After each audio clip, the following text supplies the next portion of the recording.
Pass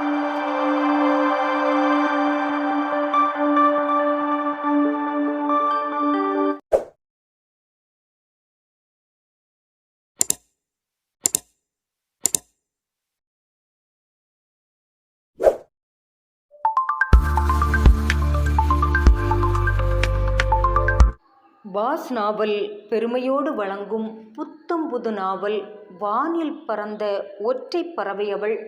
தினமும் ஒரு அத்தியாயம் வீதம் பதிவிடக்கூடிய இந்த நாவலில் இன்று நாம் கேட்க போகிறது நாவலோட 14வது அத்தியாயம். நாவலை முழுசாக கேளுங்க. நாவல் பற்றிய உங்களுடைய கருத்தை மறக்காமல் எனக்கு கமெண்டில் சொல்லுங்கள். நாவல் பிடிச்சிருந்தா லைக் பண்ணுங்கள், பிடிக்கலைன்னா டிஸ்லைக் பண்ணுங்கள். நேற்று கமெண்ட் எழுதி என்னை உற்சாகப்படுத்திய அத்தனை தோழர்களுக்கும் தோழிகளுக்கும் என்னுடைய மிகப்பெரிய நன்றி. சரி, இன்றைய பதிவுக்குள்ளால போகலாமா? இது வானில் பறந்த ஒற்றை பறவை அவள் முழு நாவல், அத்தியாயம் 14. மறுநாள் காலை ஆபரேஷன் நேரம் நெருங்கிவிட்டதால் அவசரமாக தான் ஹாஸ்பிட்டலுக்குள் நுழைந்தாள் காவியா. டாக்டரை கண்டதும் ஓடி அருகில் வந்த நர்ஸ் பரிமளம் ரிப்போர்ட் அனைத்தையும் கொடுக்க 1 நிமிடம் நிதானமாக ரிப்போர்ட்டை பார்த்தவள் ஸ்கேன் ரிப்போர்ட்டையும் பிரித்து பார்த்தாள். சில கணிப்புகளை அவள் மனதில் குறித்து கொண்ட நேரம் உள்ளே நுழைந்தார் டாக்டர் மூர்த்தி. ரெடி ஆயிட்டீங்களா காவியா? நான் ரெடி டாக்டர். சரி, நோயாளியை ஆப்ரேஷன் தியேட்டருக்கு அப்படின்னு அழைச்சிட்டு வந்துடட்டுமா? அழைச்சிட்டு வந்துடுங்க, நான் ரெடி ஆயிடுறேன் என கூறியவாறு கையில் உரையை காவியா மாட்டத் தொடங்க மூர்த்தி வெளியேறினார். காவியாவின் அருகில் வந்த நர்ஸிடம் எடுத்து வைக்க வேண்டிய முக்கியமான பொருட்கள் பற்றி விவரித்து கொண்டே வெளியே வந்தவள் வராண்டாவில் நின்ற பெண்மணியை பார்த்து புருவம் சுருக்கினாள். இவங்களை நாம் எங்கேயோ பார்த்துருக்கமே. சட்டென எண்ணம் மனதில் வர நின்று ஒரு முறை கூட அப்பெண்மணியை ஆழமாக பார்த்தவள் நினைவில் எதுவும் தட்டுப்படாமல் போகவே அந்த சிந்தனையை ஓரங்கட்டி வைத்துவிட்டு ஆபரேஷன் தியேட்டருக்குள் நுழைந்தாள். அவள் நுழையும் போதே டாக்டர் மூர்த்தி எல்லாவற்றையும் ரெடி பண்ணி வைத்திருக்க அடுத்த 1 மணி நேரத்தில் காவியாவின் சிந்தனையில் வேறு எண்ணம் எதுவுமே முளைக்கவில்லை. ரொம்ப கவனமாக ஹார்ட் ஆபரேஷனை முடித்தவள் முழு திருப்தியோடு வெளியே வந்தாள். வெளிவந்த டாக்டரை கண்டதும் அவள் அருகில் ஓடி வந்த அந்த பெண்மணி டாக்டர் டாக்டர் என குரல் கொடுக்க அடுத்த அரை மணி நேரத்தில் நடக்கவிருக்கும் அடுத்த ஆபரேஷனுக்கு ரெடியாக அவசரமாக போன காவியா குரல் கேட்டு நின்று திரும்பி பார்த்தாள். அதே பெண்மணி ஓடி வருவது தெரிய குழப்பமாக தான் அவரை பார்த்தாள். ஓடி வந்தவள் மூச்சு வாங்க நின்றதும் என்னம்மா என காவியா கேட்க டாக்டர் டாக்டர் என் புருஷனுக்கு பதட்டத்தோடு கேட்ட பெண்ணவளையும் அவளின் தவித்து போன முகத்தையும் பார்த்தவள் ஆப்ரேஷன் சக்ஸஸ்ஃபுல்லாக முடிஞ்சுதுமா. பெரிய ஆப்ரேஷன் என்கிறதால இப்போது அவரை நீங்கள் பார்க்க முடியாது. நீங்கள் கொஞ்ச நேரம் வெளியில் வெயிட் பண்ணுங்க, அவங்களே வந்து கூப்பிடுவாங்க, அப்புறமா போய் பாருங்க என்றதும் அப்பெண்மணி காவியாவின் பெரிய கும்பிடு ஒன்றை போட்டுவிட்டு கண்ணீர் மல்க நன்றி சொல்ல தன் முன் கைகூப்பி நின்ற பெண்ணவளின் கையை பிரித்து விட்ட காவியா என்ன கும்பிடாதுங்கம்மா, நீங்கள் வழிபடுகிற தெய்வத்தை கும்பிடுங்க, அவங்க தான் உங்கள் புருஷனோட உசுரை காப்பாற்றி கொடுத்துருக்காரு.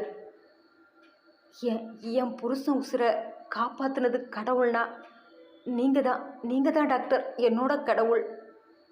போன நொடி வர என் உசுரை கையில் பிடிச்சிட்டு தான் இதில் நின்றுட்டு இருந்தேன்.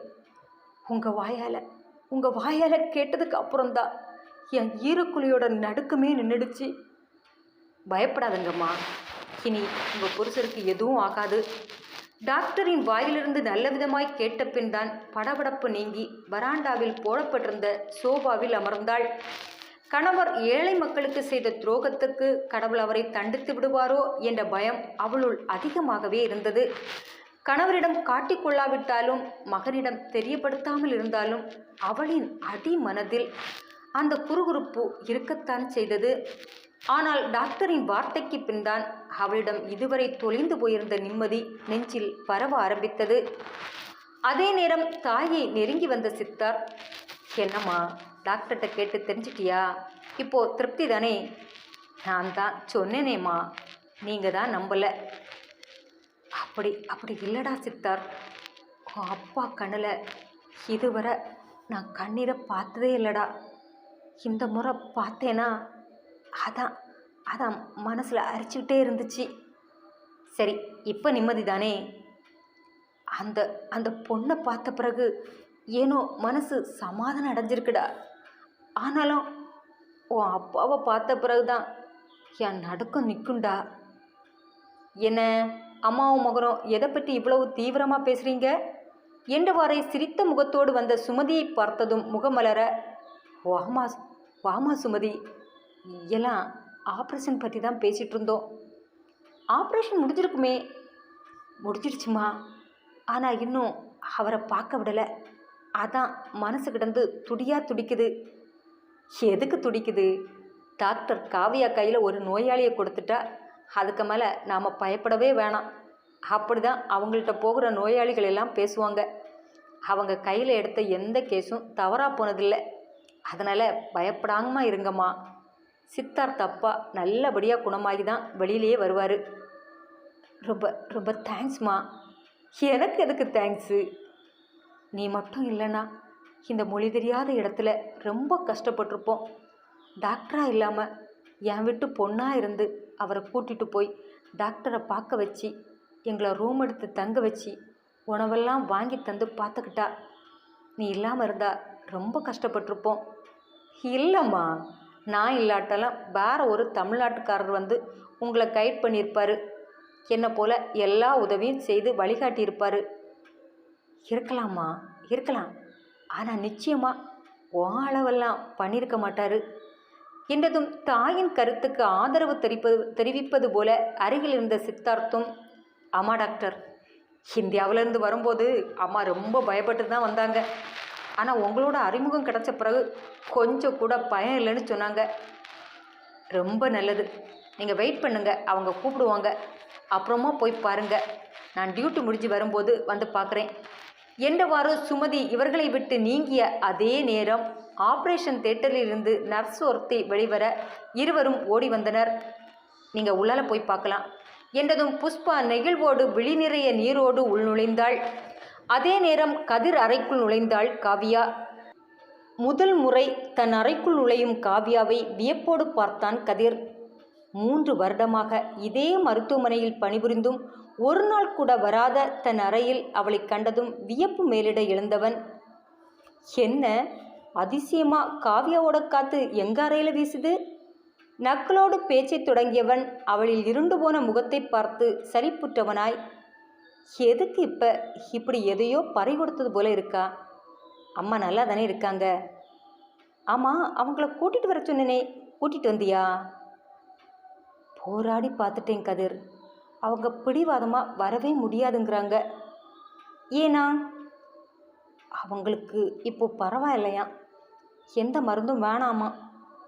அப்படின்னா சந்தோஷம் தானே, எதுக்கு முகத்தை இப்படி வச்சுட்டு இருக்கிறா? அவங்க பொய் சொல்கிறாங்க கதிர். எதை வச்சு அப்படி சொல்கிற? ஹாஸ்பிட்டலுக்கு வந்து இன்றோடு 4 நாள் ஆச்சு கதிர். அவங்களோட உடல்நிலை சரியாயிடுச்சுன்னா எனக்கு முன்னால் புறப்பட்டு வந்து எங்கே நிற்பாங்க? அப்படின்னா அம்மாவுக்கு இன்னும் சரியாகலன்னு நினைக்கிறியா? ரொம்ப ரொம்ப சோர்வாக தெரியுறாங்க. காட்டில் விட்டு எழும்பவே இல்லை. முகம் எல்லாம் ரொம்ப வீங்கி போய் இருக்கு. எப்போவுமே எதையோ தொலைச்சவங்க போல சுவத்தையே முறைச்சிட்ருக்காங்க. என்னாச்சுமான்னு கேட்டால் ஒன்றும் இல்லைன்னு மழுப்புறாங்க. எனக்கு ஒரே குழப்பமாக இருக்குது கதிர். அம்மாவை நான் இதுக்கு முன்னால் இப்படி பார்த்ததே இல்லை. அதனால தான் மனசுக்குள்ளே ஒரு குழப்பம். காலையில் எனக்கு ஹாஸ்பிட்டல் வரவே தோணலை தெரியுமா? 2 ஆப்ரேஷன் இருந்ததால தான் வந்தேன். சரி, குழப்பமாக இருக்குன்னா நீ வீட்டுக்கு போ. அம்மாவை பக்கத்துலேருந்து பார்த்துக்க. நான் இந்த சிங்கப்பூர் கிளம்புறதுக்கு முன்னால் ஒரு முறை அம்மாவை வந்து பார்க்குறேன். நீயா? நீ வீட்டுக்கா? டாக்டராக தான் வரேன். செக் பண்ணிவிட்டு பார்த்துட்டு கிளம்பிடுறேன். அப்போது உன் சந்தேகம் தீரும்ல? ரொம்ப ரொம்ப தேங்க்ஸ் கதிர். நீ இந்த சூழலில் என் கூட இருக்கிறது எவ்வளவு ஆறுதலாக இருக்குது தெரியுமா? இப்படியெல்லாம் ஒரு சூழலில் அம்மா என்னை தவிக்க விட்டதே இல்லை. அதனால தான் ஃபேஸ் பண்ண முடியாமல் தடுமாறுறேன். இப்போவாவது என் அருமை புரிஞ்சுதே, சந்தோஷம். பின்னாலேயே ஒருத்தன் சுற்றுறானே, அவனை பிடிச்சி பக்கத்தில் வச்சு போன்னு தோணி இருக்கணும். அப்படி இருந்தால் நான் ஒருத்தனாவது உனக்காக இருந்திருப்பேன்ல. ஹாலையை வச்சுக்கிட்டு நீ தனிமையாக ஃபீல் பண்ணியிருக்கா. இது தேவையா? இனியாவது என்னை பிடிச்சி பக்கத்தில் வச்சுக்க என அவள் கரம் பிடித்து அழுத்தி கண்ணடிக்க, டாக்டரோட நினைப்பே வேற மாதிரி போகுது. அவளின் சிணுங்களோடு அவள் கையை அழுத்தி பிடித்திருந்த அவன் கரத்தை விலக்க, எப்போ பேச போகிற காவியா? எதை பற்றி பேச? யார்கிட்ட பேச? தெரியாதது போலவே கேளு. இதுக்கு மேலே இப்படி பிரிஞ்செல்லாம் என்னால் இருக்க முடியாதுமா.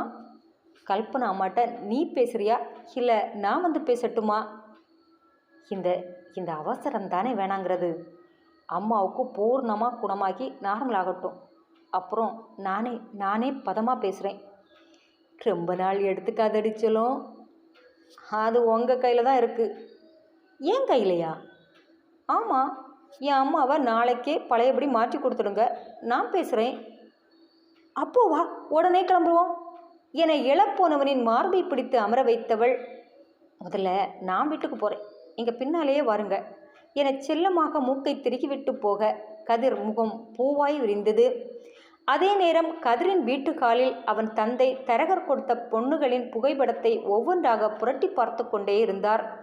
அதே நேரம் உள்ளே வந்த டாக்டர் மூர்த்தி பழனிவேல் புரட்டி கொண்டிருந்த ஆல்பத்தை பார்த்ததும், என்னப்பா ஃபோட்டோ இது? வியப்போடு கேட்ட மூர்த்தியின் விழியை ஒருமுறை நிமிர்ந்து சந்தித்த பழனிவேல் அவன் முன் கையில் இருந்த ஆல்பத்தை நீட்டியவாறு, பாரு என கொடுக்க வாங்கி பார்த்தவன் அவரை குழப்பமாக நோக்க, ஒவ்வொரு பொண்ணும் லட்டு போல இருக்காங்க. சாதாரண பொண்ணுங்களா? எல்லாமே பெரிய பெரிய கோடீஸ்வரனோட, தொழிலதிபரோட, டாக்டரோட பொண்ணுங்க. எதுவுமே பிடிக்கலையா உன் ஃப்ரெண்டுக்கு? பார்த்துருக்கவே மாட்டானே. ஆமாப்பா, வாங்கி பார்க்கவே இல்லை. அதானே பார்த்தேன். என்னடா சொல்கிற? எங்களுக்கு அவன் ஒரே பையன்டா. அவனோட கல்யாணத்தை பார்க்க எங்களுக்கும் ஆசை இருக்காதா? இருக்கத்தான் செய்யும். அதுக்கு நீங்கள் நான் சொல்கிறத கேட்கணும். அது ஒன்றும்தான். அதுக்கு ஒரே வழி. சொல்லுடா, எதுனாலும் செய்கிறேன். சின்ன வயசுலேருந்து எது சொன்னாலும் தட்டாமல் கேட்குற புள்ள இந்த ஒரு விஷயம் பற்றி மட்டும் பேச்செடுத்தா பதில் சொல்லாமல் நழுவுறான். இந்த ஃபோட்டோ இருக்கிற பொண்ணு தான் உங்கள் வீட்டுக்கு மருமகளாக வரணும்னு விரும்புகிறீங்களாப்பா? அப்படியெல்லாம் இல்லைடா. என் பையனுக்கு ஒரு நல்ல பொண்ணாக பார்த்து கட்டி வச்சு அவன் புள்ள குட்டியோட சந்தோஷமாக வாழ்கிறத பார்க்கணும். எங்களுக்கு அது போதும். அவன் பேசாமல் நழுவுறத பார்த்தா எங்கள் ஆசையை நிறைவேற்ற மாட்டானோன்னு பயமாக இருக்குப்பா. அந்த பயம் உங்களுக்கு வேணாம்ப்பா. அவன் நிச்சயம் கட்டிப்பான். அதுக்கு அவன் முன்னால் இந்த படத்தை நீட்டக்கூடாது. நான் தருகிற படத்தை நீட்டுங்க. நீட்டுனா அவர் அதிர்ந்து போய் கேட்க, நீட்டி பாருங்க, அப்போ தெரியும். எப்பப்பா பேச கிளம்புறீங்கன்னு கேட்பான் என்றான் உதட்டில் குறு நகையை படர விட்டவாறு. என்ன சொல்கிற? கதிர் லவ் பண்ணுறானா? மொத்தமாய் அதிர்ச்சி மேலிட கேட்டவரை முகமலர பார்த்தவன், லவ்வு உங்கள் வீட்டு எங்கள் வீட்டு லவ்வெல்லாம் இல்லை. ஒரு பொண்ணை 6-7 வருஷமாக துரத்தி முட்டி மோதி ஓடுற லவ்வு என்றான் சிரித்துக்கொண்டே. யார்டா பொண்ணு என பழனிவேல் இறுக்கத்திற்கு மாறி கேட்க, பொண்ணு அது வந்து பொண்ணு. அவரின் முக இறுக்கம் பார்த்து இவன் தடுமாற, ஐயோ சொல்லலாமா வேணாமா? நான் வேற இவர் காதலுக்கு சப்போர்ட்டாக இருப்பார்னு பேசிட்டேன். மனுஷனோட இறுக்கத்தை பார்த்தா நம்ம ஜட்ஜ்மெண்ட் தப்பு போல தெரியுதே என குழம்பிய மூர்த்தி திருவென முழிக்கத் தொடங்க, சொல்லுடா என அதட்டலாக வந்தது பழனிவேல் வார்த்தை. அப்பா அது வந்து அவன் மொத்தமாய் தடுமாறி போக, யாருன்னு சொல்லுடா மறுபடியும் அவர் கேட்க ரொம்ப தயங்கியவனாய், டாக்டர் அவன் சொல்ல முடியாமல் மறுபடியும் நிறுத்தி கொண்டு அவர் கண்களை பார்க்க, டாக்டர் என எடுத்து கொடுத்த பழனி ஆர்வமாக அவன் முகத்தை பார்த்து, சொல்லி தொலையண்டா என சீற தயங்கியே காவியா பெயரை சொன்னான். அந்த பெயரை கேட்டதும் புருவம் சுருக்கி அவனை பார்த்த பழனிவேல், நீ யாரை சொல்கிறா? அந்த அந்த நர்ஸு கல்பனாவோட பொண்ணா? ம், ஆமாப்பா. சொல்லிவிட்டு மூர்த்தி பயத்தோடே அவர் முகத்தை பார்க்க அவரின் முகமோ யோசனைக்கு தாவி இருந்தது. ஏன்பா, ஒரு ஒரு நர்ஸோட பொண்ணை எப்படி மருமகளாக்குறன்னு யோசிக்கிறீங்களாப்பா? காவ்யா காவ்யா ரொம்ப நல்ல பொண்ணுப்பா என தன் பக்க விவாதத்தை மூர்த்தி தொடங்க, ம், அவ அவ ரொம்ப நல்ல பொண்ணு தான், நான் இல்லைன்னு சொல்லலை. ஆனால் ஆனால் நம்ம குடும்பத்துக்கு அந்த குடும்பம் செட் ஆகுமாப்பா என்றபோதுதான் கொஞ்சம் நம்பிக்கை வந்தவனாய் நிமிர்ந்து அமர்ந்தான். எந்த குடும்பம் என கேட்டுக்கொண்டே ருக்குமணி வந்து கணவர் அருகில் அமர பழனிவேலே விஷயத்தை தன் மனைவிக்கும் விளக்கினார். கேட்க கேட்க ருக்குமணியின் விழிகள் விரியத் தொடங்கின. மூர்த்தியின் இதயமோ வேக வேகமாக துடிக்கத் தொடங்கியது. ஒரு கட்டத்திற்கு மேல், ஐயோ, தப்பான நேரத்தில் ஓப்பன் பண்ணி மாட்டிக்கிட்டோமோ என உதறல் எடுக்க ஆரம்பித்த நேரம் ருக்குமணி சட்டனை எழுந்து அவன் அருகில் வந்து, இந்த கிழவன் சொல்றது நிஜமாடா? அவர் கேட்ட தோனியை பார்த்தால் அவர் மனதில் என்ன மாதிரியான வினையை இந்த செய்தி புரிந்துள்ளது என புரியாமல் தடுமாறிய மூர்த்தி, அது அது இல்லைம்மா, அவன் அவன் என்றவன் ஆமாம் என்பது போல தலையசைக்க பெண்ணவளின் முகமாறுதலில் மொத்தமாய் தடுமாற்றத்தின் உச்சத்திற்கு சென்ற நேரம் ருக்குமணி சந்தோஷத்தின் உச்சத்தில் துள்ளியே விட்டாள். அவளின் வயதுக்கு மீறிய துள்ளலே அந்த தாய்க்கு மகனின் திருமணத்தின் மீது எவ்வளவு ஆவல் என காட்ட மூர்த்தியின் சுருங்கியிருந்த முகமும் விரிந்தது. சூப்பர்டா, என் பையனும் லவ் மேரேஜ் பண்ண ரெடி ஆயிட்டான். ஐயோ, சந்தோஷத்தில் கையும் ஓடலை காலும் ஓடலை. டேய் மூர்த்தி, என் மருமகா எப்படி இருப்பாடா? அழகா இருப்பாளா? சூப்பராக இருப்பாம்மா. அவளை பார்த்தா உங்களுக்கு ரொம்ப பிடிக்கும். ரொம்ப அமைதியான அடக்கமான, நீங்கள் எதிர்பார்த்த தமிழ்நாட்டு பொண்ணு என்றதும் சட்டென கணவர் பக்கம் திரும்பிய ருக்குமணி, அப்போ என்னங்க, உடனே போய் பேசி முடிச்சுட்டு வாங்க. என் பெரியம்மா பொண்ணு வாய் இருக்குதுன்னு என்னெல்லாம் பேசினா, அவளுக்கு முன்னால் ஜாம் ஜாம்னு கல்யாணத்தை நடத்தி முடிக்கணும். மகனுக்கு திருமணம் ஆகாமல் தள்ளி போனதால் உறவு பெண்கள் பேசிய வார்த்தைகளை மனதில் வைத்துக்கொண்டு ருக்குமணி சொல்ல, புரியாமல் பேசாத ருக்குமணி, பொண்ணு யாருன்னு தெரிஞ்சா நீ இப்படி பேச மாட்டா. யாராக இருந்தா என்னங்க, நம்ம பையனுக்கு பிடிச்சிருக்குல்ல, அப்புறம் எதுக்கு யோசனை? முடிச்சிட வேண்டியது தானே. உனக்கு உனக்கு அந்த பொண்ணோட அம்மா பற்றி தெரியாது.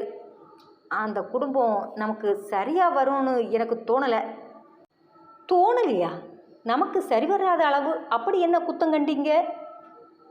அந்த அந்த அம்மா தனியாக தான் இந்த பொண்ணை வளர்த்தாங்கடி. அதனால் என்ன? ஏய், அந்த பொண்ணுக்கு அப்பாவோ கூட பிறந்தவங்களோ யாரும் இல்லடி. அதுக்கு நாமளே ஒத்த பையனை வச்சுட்டு தனியாக அல்லல் படுறோம். அவனுக்கு வரக்கூடிய பொண்டாட்டி குடும்பமாவது கொஞ்சம் பெருசாக உறவுகளோடு இருக்க வேணாமா? வேணான்னு தான் உங்கள் மகன் முடிவெடுத்துட்டானே. இதுக்கு மேலே அப்படி ஒரு ஆசையை நாம் நெஞ்சில் சுமக்கிறது தப்புங்க. கதிர் கண்டிப்பாக நல்ல பொறுப்பான பொண்ணாக தான் பார்த்துருப்பான்.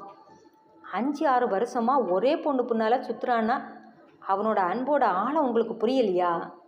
மனசில் எதையாவது வச்சுட்டு அவனை வருத்தப்படுத்திடாதுங்க.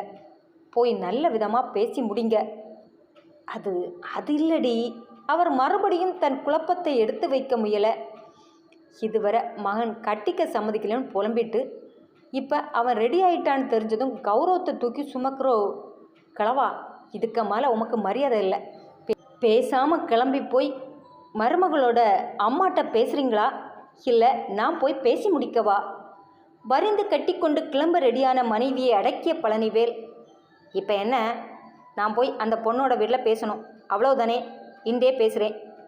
பழனிவேல் ரொம்ப விருப்பம் இல்லாவிட்டாலும் மனைவிக்காகவும் மகனுக்காகவும் எழுந்து கொள்ள அவர் முன் வந்து வழிமறித்து நின்ற மூர்த்தி, இப்போ இப்போ வேணாம்ப்பா. வேணாமா? ஏன்? இது இது பழனிவேலின் வாயிலிருந்து வரும் முன் ருக்குமணியின் வாயிலிருந்து தான் வந்தது.